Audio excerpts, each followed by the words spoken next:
Saudações, ouvintes e telespectadores da Rádio Cultura Regional, mediante o portal RC1, estamos iniciando mais um programa, Uma Prosa na Terrinha Querida.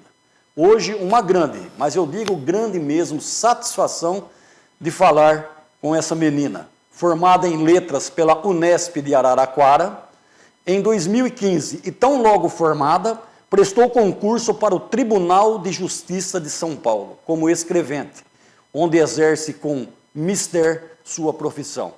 E deixa claro que a família sempre foi seu porto seguro nessa caminhada tão brilhante e inspiradora. E olha, porque fez da deficiência dela, ela é portadora de deficiência visual total. Ela fez dessa deficiência o seu alicerce de vida, a sua força e, para nós todos, uma fonte inspiradora de o que é viver e valorizar a vida. Ela é um exemplo. Seja bem-vinda ao nosso programa, receba o carinho de todo o público, Letícia Massolini. Olá, Letícia. Olá, Raul, olá, ouvintes da Rádio Cultura, olá, pessoas que estão assistindo pelo Facebook, através do portal RC1. Raul, muito obrigada, eu fico lisonjeada com todos esses seus comentários a meu respeito. Muito obrigada mesmo. É um prazer imenso para mim estar aqui com vocês. Agradeço desde já pelo convite. Fiquei muito feliz mesmo. Olha, não é de hoje que eu já vinha pensando em você, que a gente sabe, né, das suas atribuições, do seu compromisso profissional, da sua distância, enfim. Mas chegou o grande dia, porque eu tinha certeza que um dia eu ia entrevistá-la e também agradeço a Deus por isso, né? Por esse nosso contato aí. Dois Córregos agradece a você, região agradece a você, por tudo que você representa, sim, com certeza. Letícia, naquele bate-papo aqui, você já deve ter visto programas e a gente volta um pouco no tempo, faz aquele túnel do tempo. Então eu gostaria que você falasse dos seus primeiros dias de vida, daquilo que aconteceu, enfim, você explanasse esses seus primeiros dias de vida. Bom, eu nasci no dia 5 de outubro de 1992, nós éramos gêmeas, nascemos eu e a Bárbara, e o nosso nascimento ocorreu normalmente, sem nenhuma intercorrência, e fomos para casa, estava tudo bem, mas quando nós completamos 7 dias de vida, os meus pais perceberam uma mancha na nossa perna, como se fosse um hematoma. E aí, então, nós fomos piorando de uma maneira muito agressiva e muito rápida. E aí nós fomos, era feriado, né? Minha mãe conta que era o feriado de 12 de outubro, o dia de Nossa Senhora. Então era muito difícil encontrar médico, enfim. Até que eles encontraram um pediatra que disse que nós precisaríamos ser internadas na UTI neonatal de Botucatu. E aí nós chegamos ao hospital com, segundo os médicos, com 50% de chance de sobrevivência. Nós fomos internadas e aí foi detectado que a gente estava com uma bactéria intestinal tinha se alojado no nosso corpo. Infelizmente, aos 17 dias, a Bárbara veio a óbito, ela não resistiu, porque a bactéria ficou alojada no cérebro dela, e eu fui melhorando, graças a Deus. Eu tive, além dessa bactéria, eu tive uma meningite bacteriana também, mas eu fui melhorando, e aí eu pude sair da UTI com aproximadamente 1 mês de vida, e aí eu fui para o hospital, para a Santa Casa de Jaú, e eu nasci lá também, né? Não nasci em Dois Córregos, nasci em Jaú. E eu fui melhorando, e aí, num determinado momento, a minha mãe perguntou para uma médica por que eu não abria os olhos. E a médica disse que eu tinha ficado com a cegueira como sequela da bactéria. Sim. Ela disse que eu não iria enxergar, porque a bactéria tinha se alojado nos meus 2 olhos. Então, eu fui acometida por uma endoftalmite bilateral, que é uma infecção bacteriana nos 2 olhos. Anos depois, eu vim a descobrir que é muito difícil, na verdade, é muito difícil isso acontecer, né? Mas, assim, no meu caso, eles precisavam salvar a minha vida. Então, eles focaram em salvar a minha vida e infelizmente, ou felizmente, não sei, eles não conseguiram preservar os meus olhos, porque é muito difícil você tratar uma infecção, uma endoftalmite num bebê tão pequeno. Sim, sim. E aí, a minha mãe, os meus pais, eles sempre disseram que quando eles souberam que eu ficaria com a cegueira como sequela, eles disseram, tudo bem, o importante é que ela tá viva, né? E a minha vida, voltei para casa e a minha vida seguiu normalmente. Eles tentaram, até o meu primeiro ano de vida, eles foram em todos os médicos possíveis buscar possibilidades para ver se seria possível a reversão da minha cegueira. Quando eles entenderam, quando eles chegaram ao último médico, e o médico disse até de uma forma bem agressiva, olha, sua filha tem um resto de olho, ela não tem um olho, ela tem um resto de olho.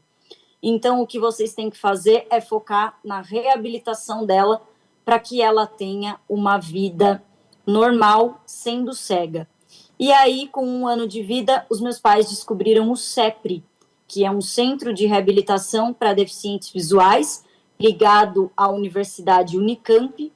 E então eles me levaram e lá eu comecei todo um processo de reabilitação, que aí eu posso comentar com você mais para frente. O mais interessante, que eu acho muito bacana mencionar, Sim. É que quando eu passei por uma equipe multiprofissional, multidisciplinar, de fonoaudiólogas, terapeutas ocupacionais, perguntaram para os meus pais quem tinha ensinado eles, quem tinha os ensinado a estimular tão bem uma criança com deficiência visual, onde eles tinham ido anteriormente. E eles disseram que tinha sido apenas Deus, que eles não tinham, nunca eles tinham lidado com nenhuma pessoa com deficiência visual, e foi constatado que o meu desenvolvimento estava perfeitamente compatível com uma criança de 1 ano, com qualquer criança, e que eu não precisava, que eu não estava nada aquém de uma criança sem deficiência. Olha, Letícia, que bonito que você está falando, porque além de a interferência maior, que foi a bênção divina, a importância de seus pais nessa caminhada foi fundamental, né? Foi, com certeza, com toda certeza, assim, os meus pais e a minha família toda, né, os meus pais, a minha irmã, os meus avós, Sim. Eles foram fundamentais, assim, a forma como eles me criaram certamente fez total diferença na minha vida, enfim, na minha personalidade, em quem eu procuro ser. Olha, fantástico mesmo, porque nada, né, não acontece se não for uma obra divina. Se de um lado você perde a visão, a gente percebe em você essa espontaneidade, essa desenvoltura, essa inteligência que você é portadora, né? Então, isso, eu acho que isso daí abrange tudo, né? Supera qualquer coisa e a gente percebe isso em você, como a gente vai agora no decorrer do bate-papo falando. 4 aninhos alfabetizada em braille, é isso? É exatamente isso. Quando eu comecei a fazer o acompanhamento no CEPRI, e aí os meus pais contam que, conforme os anos foram passando, a grande preocupação deles era como ela vai estudar, né? Como a gente vai fazer, enfim. Porque Campinas é longe, né? Então a gente não podia estar lá todos os dias, por exemplo, eu ia uma vez por mês. E aí os meus pais conheceram a professora Cida Bis, que eu chamo carinhosamente de tia Cida Bis até hoje. Quando eu tinha 4 anos, eles souberam da professora Aparecida Bis, que era uma professora de Braille de Igaraçu do Tietê. E eles me levaram e ela disse que toparia me alfabetizar. E então começou esse processo da alfabetização. Eu fazia aulas de Braille, eu estudava, né, no ensino infantil, na escolinha da Tia Nelly, que era o Piuí, Sim, sim. em Dois Córregos. E no período contrário, a minha mãe me levava para as aulas de Braille. Então eu ia às segundas, quartas e sextas. E aí eu comecei aos 4 anos, com toda aquela estimulação, né, que toda criança faz. E no começo eu tinha um pouco de resistência, porque eu pensava, eu quero escrever da mesma forma que os meus amiguinhos escrevem. E aí foi um processo para eu entender que não dava, que era preciso eu escrever de um outro jeito. Até que um dia a minha professora de Braille chegou e falou, olha, se você não se dedicar, você não vai para a primeira série com todos os seus amigos. E aí, em 3 meses, eu consegui tudo que eu não tinha conseguido, assim. E aí eu fiz uma prova, ganhei 10 parabéns dela e fui para a primeira série. Então, com 6 anos, eu estava completamente alfabetizada e fui para a primeira série, fui estudar na escola de comércio, no ensino regular, já completamente alfabetizada em Braille. E o meu pai aprendeu Braille junto comigo. Nós aprendemos juntos. O primeiro livro... Oi? Essa caminhada do papai junto contigo aí, né? Aprendendo Braille, ajudando vocês nas lições ali, isso também foi fantástico, né, Letícia? Sim, com certeza. Quando eu entrei na primeira série, no primeiro dia de aula, eu fiz as atividades e aí a professora falou, meu Deus, como que eu vou corrigir? E aí o meu pai chegou em casa, ele pegou um alfabeto, que era um alfabeto Braille, e ele demorou assim umas 3 horas, mas ele foi aprendendo as letras e aí ele fez o processo de transcrição. O que é o processo de transcrição? Tudo o que eu escrevia na escola, em Braille, ele transcrevia na escrita convencional para os professores poderem corrigir. E foi assim até o final do meu ensino médio. Absolutamente tudo. Quando eu fazia provas, ele ia na escola, porque eu sempre tive um valor muito enraizado, muito arraigado em mim, é que eu não queria que as pessoas me tratassem de forma diferente. Então eu falava, pai, se eu levar a prova para casa, os meus amigos, os professores podem pensar que você mudou alguma coisa para me ajudar. Então eu prefiro que você vá na escola. Então eu fazia a prova, ele ia na escola, transcrevia a prova e os meus professores corrigiam. Então eu tinha muito essa preocupação e eu tinha isso muito claro, que eu queria ser exatamente como as outras pessoas, que eu não queria ter nenhum tipo de privilégio. Olha que bonito. E assim eu estudei, né? As minhas apostilas, elas eram impressas em Braille, num instituto aqui em São Paulo. O meu pai transcrevia as atividades, como eu já disse. A minha mãe, ela ditava para mim as atividades. Na época, as professoras passavam atividades mimeografadas. Eu estudei nos anos 2000, né, de 2000 a 2010, eu fiz o meu ensino fundamental e médio. Então, os professores passavam atividades mimeografadas e a minha mãe ditava para mim, para que eu passasse essas atividades para o Braille e depois eu pudesse fazer as atividades. Então, foi um trabalho muito em conjunto. Eu, professores, meus pais e escola. Perfeito, eu acho que nada melhor que definir o conceito de família apontando a sua como um referencial. Depois do que você relata para a gente aí, sim, não tenho dúvidas, né, da importância da família nesse desenvolvimento seu, né, total. Isso... Com toda certeza. Eu só queria uma coisa muito interessante, né? Os meus avós também tinham muita participação nisso. Eu lembro quando eu era pequenininha e eu andava com a minha avó Nair pelas ruas, e aí quando a gente passava, por exemplo, num açougue, ela falava assim, olha, presta atenção nesse cheiro, isso é um açougue. Quando a gente passava por uma farmácia, ela falava, olha, presta atenção nesse cheiro, isso é uma farmácia. E, Olha. por incrível que pareça, isso ficou tão gravado em mim, que hoje, né, já adulta, andando, usando a bengala há tantos anos, e andando sozinha pelas ruas, os cheiros são muito meus referenciais. Então, se eu estou passando perto de uma farmácia, eu já sinto o cheiro de longe. Eu falo, aqui é a farmácia tal. Se eu estou passando perto de uma padaria, eu já sinto aquele cheiro de pão.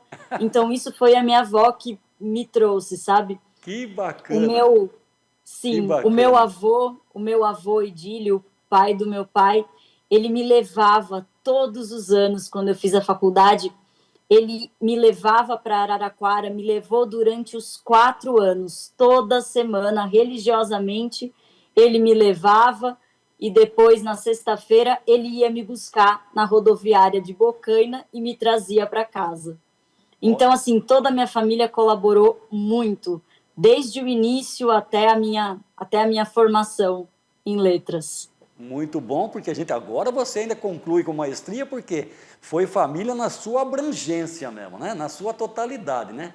Em toda a sua Total, ramificação. a minha irmã sempre esteve assim muito presente. A minha irmã sempre me ajudou muito com escolha de roupas, com nossa, minha irmã assim, ela é, né, e foi muito fundamental na minha vida. Eu sempre disse que ela era minha personal stylist, né? Olha aí. E então ela me ajudava muito. Os meus avós, o meu avô André, junto com o meu avô Edílio, eles compraram o meu primeiro leitor de tela, que é o que eu utilizo até hoje para ler, ver coisas, para utilizar o celular, para utilizar o computador. Então, quando eu cheguei na adolescência, todas as minhas amigas naquela fase de começar a usar o computador, isso foi 2005, então estava naquela onda de MSN, Orkut, e eu queria um leitor de tela para que eu pudesse usar o computador.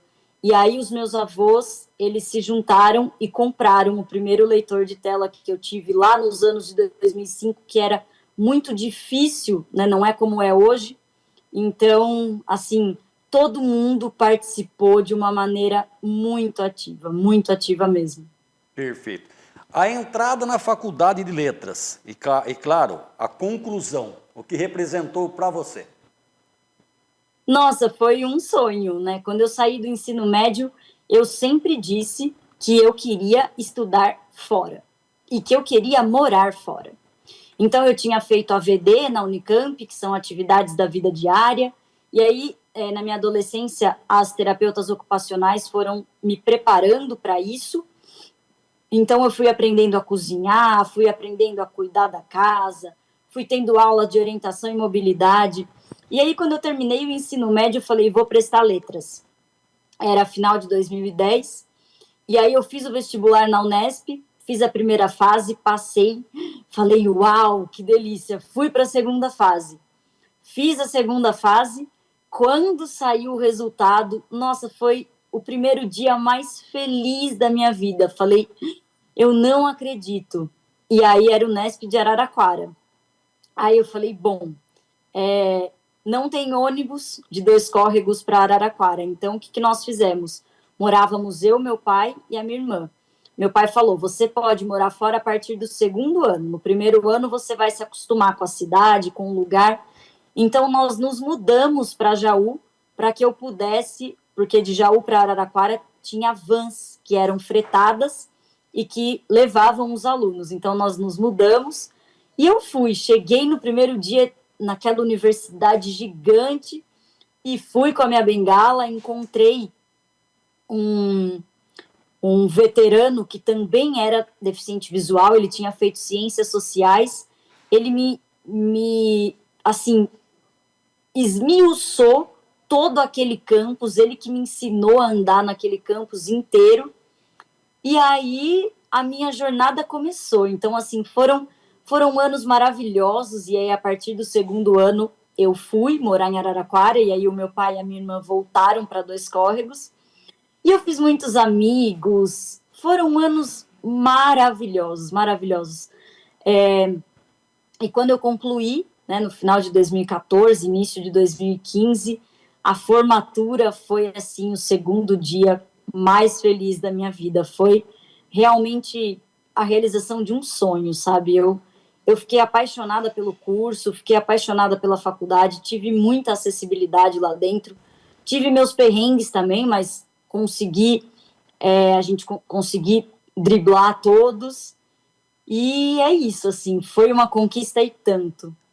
Letícia, porque quando você diz, e é normal qualquer um de nós, né? Eu não acredito que eu consegui. Mas não, Sim. claro que através da sua resiliência, através do seu desempenho, eu tenho certeza que quando você falou, eu não acredito, Deus falou, não, eu a abençoo, né? Essa é a pura verdade, né? Com a sua Com conclusão. certeza, com Tá certeza. certo. Nossa, falando assim, me vem de novo aquela sensação, sabe, que eu tive no dia que eu passei. Eu falei, uau, meu Deus! Imagino, imagino. Somos a Vero, uma empresa com excelência no mercado de telecom, com NPS de referência mundial e com índice equivalente ao das empresas mais admiradas do Brasil. Nosso sonho é criar uma nova era na relação com o cliente, sempre inovando com a proximidade de quem se importa e a eficiência de quem quer ser líder.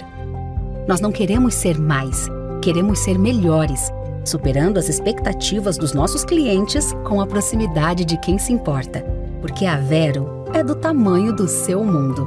Restaurante Fogão de Lenha, viu? Lá é o Canto da Chuleta, é o canto mais gostoso do Brasil. Vai lá conferir, vai lá passar horas gostosas, descontraídas com a família, com os amigos. Tem a chuleta, lá tem o arroz soltinho, pessoal, a batatinha. Tem os combos agora, viu? Tenho certeza que é lá que você vai encontrar aquela combinação que você mais gosta. Tem lá o combo de filé mignon, de contrafilé, de lombo, tilápia, picanha, filé à parmegiana.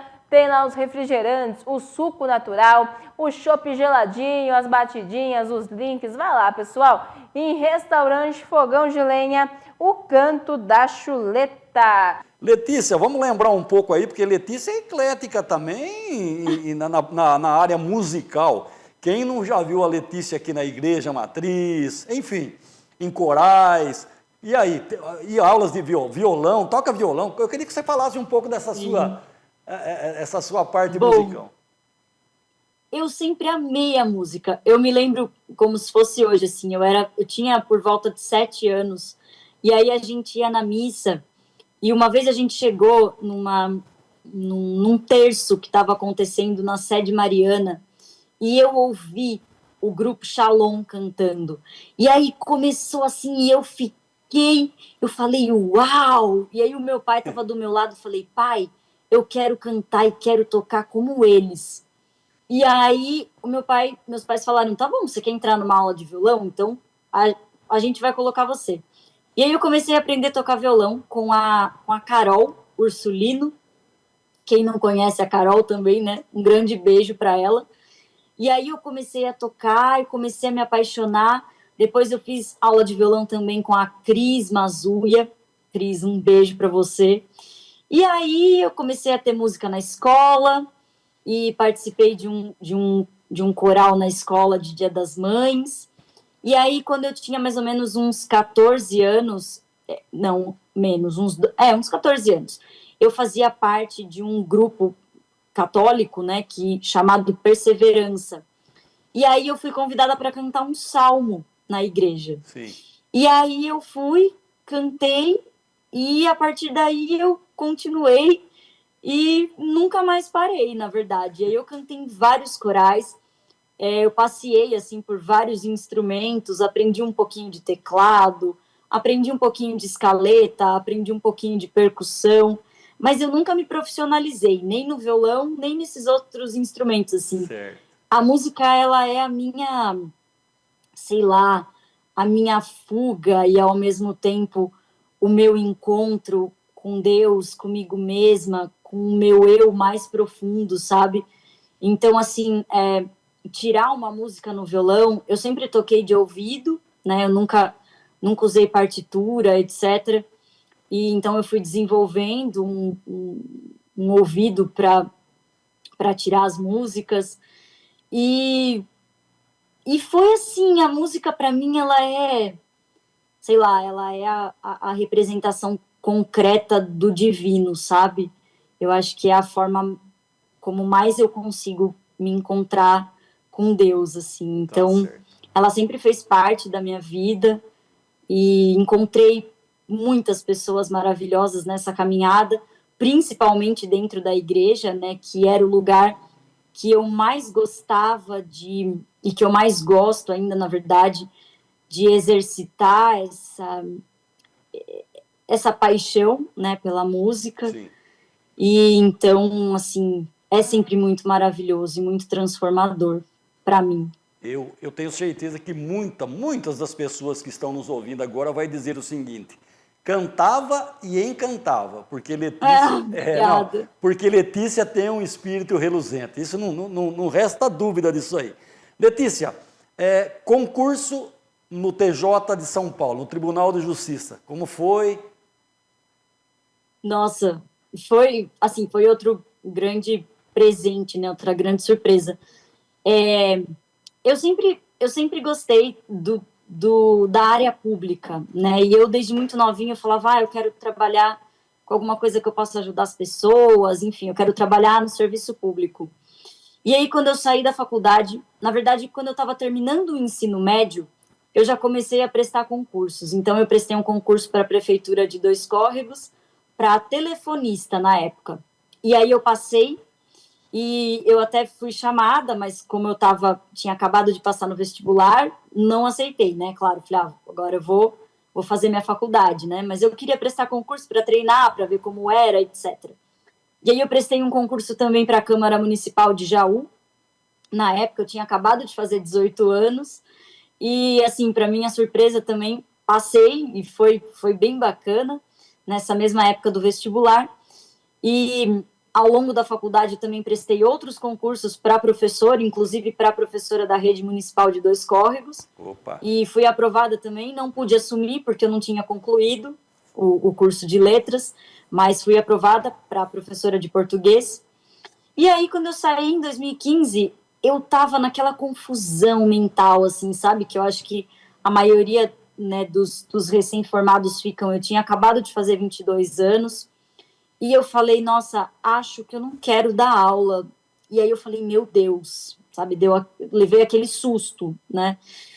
E aí eu prestei 2 concursos na época. Eu prestei um concurso para o TJ, porque coincidentemente abriu um edital para o Tribunal de Justiça, e aí eu tava sem fazer nada, tava meio perdida. Falei, vou estudar as matérias de direito, português, eu falei, não preciso estudar, acabei de sair da faculdade, estudei direito, estudei informática, estudei um pouquinho de matemática. E aí prestei o TJ e prestei também, na mesma época, um concurso para professora do SESI Jaú. E aí eu fui chamada para o concurso do SESI, mas eu falei, meu Deus, não quero dar aula. E aí eu renunciei. E aí eu passei no TJ e fui chamada e fui nomeada no dia 7 de dezembro de 2017 para a 4ª Vara Civil de Jaú. E estou até hoje no TJ, né? Foi uma grande realização, né? Meu primeiro emprego. Eu entrei no Tribunal de Justiça, eu tinha acabado de completar 25 anos.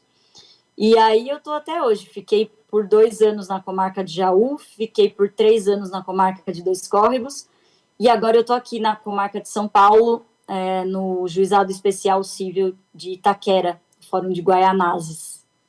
E estamos aí, continuo prestando concursos. Eu tenho uma coisa, Raul, que é bem peculiar, assim, eu gosto de fazer prova, por incrível que pareça. Olha aí. Uma das minhas grandes paixões é fazer prova, então eu gosto dessa adrenalina de estudar, fazer uma prova. Recentemente eu prestei o concurso para o TRE São Paulo, foi o concurso TSE unificado, e fiquei o dia inteiro fazendo prova. De manhã eu fiz para técnico e à tarde eu fiz para analista.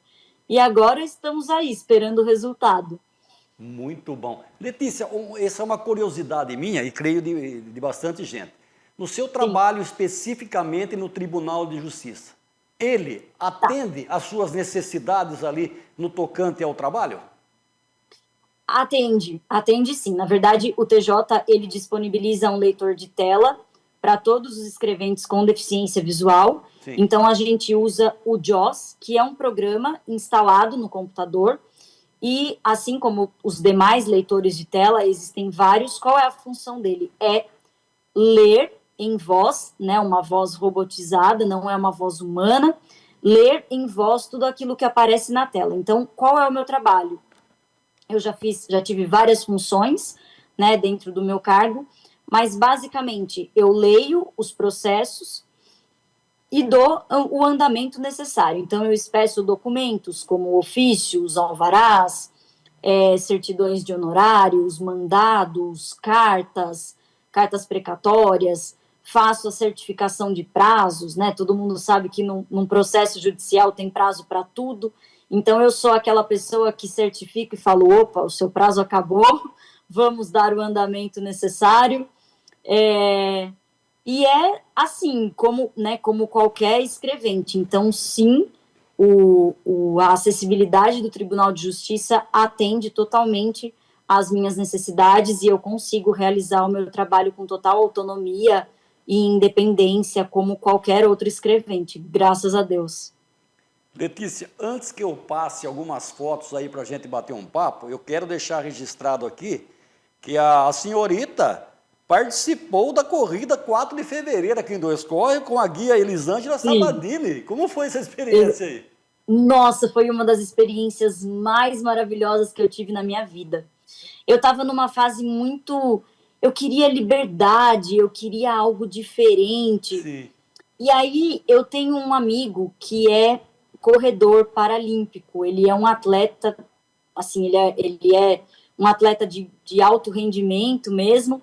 E aí eu falei, caramba, acho que correr pode ser legal. E aí eu coloquei no Facebook que eu estava procurando uma guia e a Elisângela se disponibilizou a me guiar e ela me permitiu viver, assim, uma das experiências mais fantásticas que eu já tive. Então, a gente usava a guia, né? Para quem não conhece, acho que muita gente já viu na TV, mas atletas com deficiência visual sempre correm com um guia, né? Então, é colocada uma fitinha, né, na mão da pessoa com deficiência e na mão do guia, e o guia vai uns passos à nossa frente, né? E assim, eu tinha a sensação de que eu estava voando, sabe? Eu brincava com ela e eu dizia que ela era meu anjo, porque ela tinha, através dela, através das asas dela, eu tinha liberdade, sabe? E foi muito bom, assim, muito bom. Participar da corrida de 4 de fevereiro foi algo muito eletrizante e, assim, é uma pena que, né, eu tenha me mudado e a gente não consiga mais fazer os nossos treinos. Quero encontrar um outro guia por aqui, porque foi maravilhoso, sabe? Os olhos dela me davam asas e isso era fantástico, assim, fantástico. O quão abençoada é você, garota, o quão abençoada. Vamos passar agora umas fotos, né? A Letícia escolheu um fundo musical e a gente, conforme vai passando, eu falo para ela, aqui, Letícia, é mamãe segurando vocês duas, você e a Bárbara no colo. Ah, que bacana, que foto bonita. Aí foi antes da gente apresentar o problema, né, a infecção, foi antes dos 7 dias. Certo, certo.